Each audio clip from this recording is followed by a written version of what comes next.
ہم امپورٹ بل اپنا بڑھاتے جا رہے ہیں اور اگر یہ سلسلہ اسی طرح چلتا رہا تو پاکستان کی آگے اکانومی کے لیے مسائل کریٹ ہو سکتے ہیں. پاکستان بہرحال IMF کے پروگرام میں جا رہا ہے تو ایک اور عید الفطر سے پہلے پیٹرول کی قیمت میں 10 سے 11 روپے فی لیٹر اضافے کا امکان. قیمت میں اضافے کی بنیادی وجہ درآمدی پریمیم اور عالمی قیمتوں میں اضافہ ہے. بھی IMF کے جو ہمارے پاس مطالبات ہیں وہ تازہ ترین تو یہ کہ ہمیں پیٹرول کی جو لیوی ہے وہ 60 روپے کرنا ہے, پھر اس پہ ایڈیشنل سیلز ٹیکس بھی لگانا ہے.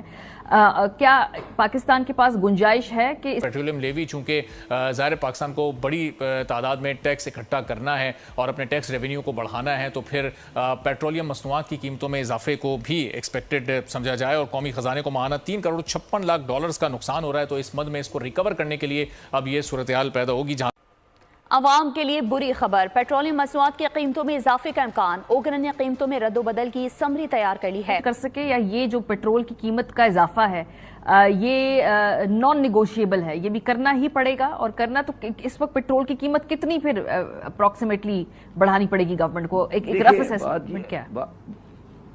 ماریا بات یہ ہے کہ IMF والوں کا ایک سمپل سا فارمولہ یہ ہے کہ ہمیں پیٹرول کا جو سرکولر ڈیٹ ہے اور جو ہم ٹیکنیکلی سبسڈی ہے وہ سرکولر ڈیٹ نہیں ہے, وہ ہمیں ختم کرنا ہے اس پورے سسٹم میں سے.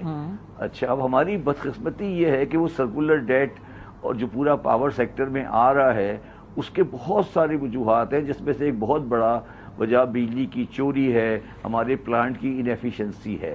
تو ہماری بدقسمتی یہ ہے کہ ہم اپنے وہ والا سائڈ جو بجلی کی چوری, انیفیشنسی, اس کو کور نہیں کر پا رہے ہیں. تو ہم IMF کے سامنے اس سائڈ پہ جھک جاتے ہیں کہ ٹھیک ہے ہم پاور سیکٹر میں سبسڈی ختم کر دیں گے اور سارا بوجھ عوام پہ ڈال دیں گے. یہ کانسیپچولی غلط ہے.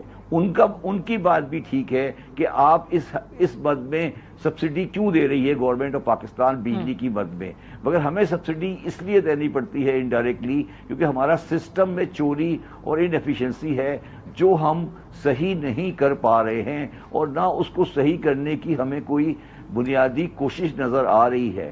تو ہم ایکچولی جو بوجھ ہے جو کہ کریکشن ہونا چاہیے تھا سسٹم میں, اس کا بوجھ عوام پہ ڈال رہے ہیں, اور یہ پیٹرول کی پرائس اور بڑھے گی جو کہ معیشت کو کنٹریکٹ کرے گی اور مہنگائی کو بڑھائے گی. یہ اچھا اسٹیپ نہیں ہے, مگر گورنمنٹ آف پاکستان کے پاس کوئی جواز نہیں ہے, وہ اس بات سے ایگری کرے گی اور پرائس بڑھے گی. صحیح. اور اس کا آلٹرنیٹ کیا ہے؟ کیونکہ مجھے یاد ہے آپ لوگ کوشش کرتے رہے کہ ریٹیل کے اوپر ٹیکس لگائیں, اس سے پہلے مفتاح اسماعیل صاحب بھی کوشش کرتے رہے. اس دفعہ ریٹیل کے اوپر ٹیکس لگانے کا ارادہ تو گورنمنٹ نے دکھایا ہے, وہ کہتے ہیں کہ ہم یہ کرنے جا رہے ہیں, حالانکہ ان کا ووٹر بیس ہے اس کو بڑی. اچھا, اب میں اس طرف آتا ہوں. دیکھیے جی, میں نے کل بھی کسی پروگرام میں کہا تھا کہ ریئل اسٹیٹ, ایگریکلچر اور ریٹیلر 3 ایسے طبقے ہیں جو پاکستان میں ٹیکس اپنی اکنامک ایکٹیویٹی سے بہت کم دیتے ہیں. اس میں ایگریکلچر اور جو دوسرا طبقہ ہے ریئل اسٹیٹ, اس پہ میں بعد میں آتا ہوں. سب سے بڑا طبقہ جو ہے وہ ریٹیلرز کا ہے, اور ریٹیلر پہ ٹیکس لگانے کا IMF کا بالکل صحیح مطالبہ ہے, اور ہم اس میں ناکام ہوتے رہے ہیں, اور ہر گورنمنٹ ناکام ہوتی ہے. اس میں کوئی یہ بات نہیں ہے کہ کوئی گورنمنٹ کامیاب ہوئی. اب سوال یہ ہے کہ ان پہ ٹیکس لگنا ہے, مگر وہ گورنمنٹ کے پاس اور انکلوڈنگ اسٹیبلشمنٹ کے پاس بھی ان پہ لگانے کی کیپیبلٹی یا کیپیسٹی نہیں ہے, کیونکہ ان کے پاس ایک شٹر مافیا ہے اور وہ اس کو بند کر دیتے ہیں اور ایک لا اینڈ آرڈر کی پوزیشن کریٹ کرتے ہیں. اب سوال یہ پیدا ہوتا ہے کہ گورنمنٹ آف پاکستان اس ٹائم پر, جو اب آج ٹائم آ گیا ہے جس میں ہم ڈیفالٹ کے دہانے پہ کھڑے ہیں, کیا گورنمنٹ آف پاکستان کنسیڈ کرے گی یا نہیں کرے گی؟ اس میں آپ کو ایک بات بتانا چاہتا ہوں. میں نے کل پرسوں بھی کسی پروگرام میں کہا تھا کہ شہباز شریف صاحب جو ہیں یہ لاہور چیمبر آف کامرس کے صدر رہ چکے ہیں. صحیح. اور اگر آپ مجھ سے پوچھیں تو سب سے بڑی رکاوٹ جو ہے ریٹیلر اور ہول سیلر کے ٹیکس لگانے میں وہ چیمبر آف کامرس پنجاب کے ہیں جو یہ کام نہیں کرنا دینا چاہتے. تو اگر آپ نے اس کو کرنا ہے تو شہباز شریف صاحب کو اپنا پولیٹیکل کلاؤٹ استعمال کرنا پڑے گا, اپنی سیاسی ساکھ کو داؤ پہ لگانا پڑے گا, اور یہ کام کرنا پڑے گا. یہ اورنگزیب کا کام نہیں ہے کہ وہ جا کر ریٹیلر کے ساتھ پولیٹیکل ڈسکشن کرے. تو یہ سب سے بڑا ٹیسٹ ہوگا. اور میں کیونکہ اس پروسیس پہ پورا گزر کر آیا ہوں, جب تک اسٹیبلشمنٹ والے اس کو پوری طرح سے پیچھے نہیں کھڑے ہوں گے اور شہباز شریف صاحب اپنے سیاسی پوزیشن کو داؤ پہ لگانے کے لیے تیار نہیں ہوں گے, پنجاب گورنمنٹ ان کے پیچھے نہیں کھڑی ہوگی, یہ کام نہیں ہو سکتا. تیل کی قیمتوں میں اس وقت جو اضافے کی بات کی جا رہی ہے, یہ کس بنیاد پر کی جا رہی ہے؟ اور کیا لیوی کو بڑھایا جائے گا, جی ایس ٹی بڑھایا جائے گا؟ اس وقت جو ایک عام صارف پیٹرول خرید رہا ہے اس میں تو پہلے ہی بہت سارے ٹیکسز شامل ہیں.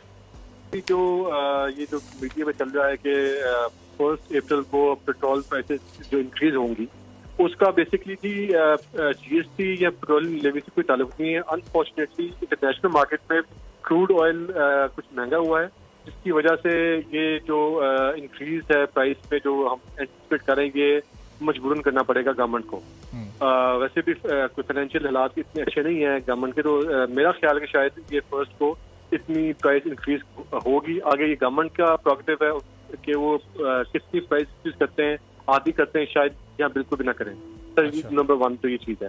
باقی جو بات آپ کہہ رہے ہیں جی ایس ٹی کی, تو sir G S T as we speak 0% ہے پیٹرول اور ڈیزل کے اوپر. تو یہ 18% تک یہ جائے گا. تو یہ 18% آپ خود کیلکولیٹ کریں گے. اگر 280 روپے قیمت ہے تو اس کا 18% تقریباً کوئی 50-52 روپے بنتا ہے پر لیٹر.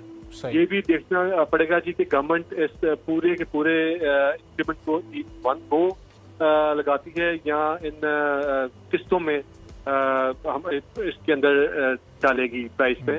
اور یہ بھی دیکھنے والی بات ہے کہ یہ آیا 30 جون سے پہلے کرنا ہے یا 30 جون کے بعد جی ایس ٹی نافذ عمل ہوگی پیٹرول اور ڈیزل کے اوپر. صحیح. اور جانب صاحب اس کے ساتھ ساتھ پھر پیٹرولیم لیوی بھی بڑھتی رہے گی, چونکہ اس سے متعلق بھی کہا جا رہا ہے کہ اس کو بھی کوئی 90 روپے 100 روپے تک لے کر جانا ہے, تو اس میں بھی ابھی اتنی گنجائش ہے کہ اس کو بڑھایا جا سکے. جی سر, یہ جو ہے جی ایس ٹی اس کا تو شارٹ کنفرم ہے کہ 18% پہ یہ لے کے جانی ہے. یہ آئی ایم ایف سے کیونکہ ہم لوگ وہ لے رہے ہیں, ایک پلان لے رہے ہیں, تو ہمیں یہ کرنا پڑے گا. لیکن لیوی کا ابھی انشور کہ آیا انہوں نے لیوی بھی 60 سے 100 روپے بڑھانے کا مطالبہ کیا کہ نہیں کیا. لیکن اس پہ میں ابھی تھوڑا اسکیپٹیکل ہوں. لیکن جو جی ایس ٹی ہے یہ 100% جو ہے شور کے ساتھ کہہ سکتے ہیں کہ یہ 18% تک لے کے جایا جائے. تو جانب صاحب اس کا مطلب لیوی کو اگر آپ سائڈ میں بھی رکھ دیں, اس کا فیصلہ بعد میں ہو, صرف جی ایس ٹی اگر اس پر لگتا ہے اور جس طرح سے انٹرنیشنل مارکیٹ میں پرائسز بڑھ رہی ہیں, تو یہ ہم کچھ 350-360 روپے لیٹر تک پیٹرول کو بغیر لیوی میں اضافہ کیے لے جائیں گے. انفارچونیٹلی یہ کیلکولیشن تو یہ کہہ رہی ہے کہ 350-350 کے بیچ میں جا کے کہیں یہ پرائس ہوگی, پرووائڈیڈ کہ لیوی برقرار رہے, لیوی نہ انکریز ہو اور انٹرنیشنل مارکیٹ بھی مزید انکریز نہ ہو. اور انٹرنیشنل مارکیٹس میں جب پرائسز بڑھتی ہیں تو اس میں کتنا مارجن ہوتا ہے لوکل گورنمنٹ کے پاس کہ وہ اپنے طور پر اس کو ہولڈ کر سکے اور اس کو نہ بڑھائے؟ ایسا کوئی مارجن جس طرح ابھی ایکسپیکٹ کیا جا رہا ہے کہ 10 روپے قیمت بڑھنی ہے فی لیٹر پر, تو یہ اس میں کوئی مارجن ہے کہ اس کو حکومت اپنے طور پر روک سکے؟ سر یہ اس کو یہ بات کریں سبسڈی کی, تو جب گورنمنٹ سبسڈی دینے پہ آئے تو پورا ڈراپ کر سکتی ہے کہ ڈپینڈ کرتا ہے کہ جس کے پاس فائنینسز کتنے ہیں. لیکن انفارچونیٹلی کیونکہ ہم لوگ آئی ایم ایف کے پاس جا رہے ہیں, دیٹ مینس کہ ہمارے پاس اتنے جو ہے ریلیکس فائنینشیل سچویشن نہیں ہے. تو میرا نہیں خیال کہ اس پرائس انکریز کو گورنمنٹ ابزارب کرے گی. شاید یہ پورا مشکل ہوگا عوام کو. دوستو مجھے امید ہے کہ یہ ویڈیو آپ کو پسند آیا ہوگا. ویڈیو پسند ہے تو پلیز ہمارے یوٹیوب چینل کو ضرور سبسکرائب کیجئے. اسی پرکار کا بھوشیہ میں ویڈیو دیکھنے کے لیے چینل کو سبسکرائب کیجئے. ہمارے اس یوٹیوب چینل پہ آپ کو اس سے بھی زیادہ انٹرسٹنگ ویڈیو بھوشیہ میں دیکھنے کو ملتا رہے گا. تو پلیز ہمارے یوٹیوب چینل سوچ ٹائمز کو سبسکرائب کیجئے, ویڈیو کو لائک کیجئے, اس ویڈیو کو اپنے دوستوں کے ساتھ ضرور شیئر کیجئے. نمسکار, پھر ملیں گے اگلے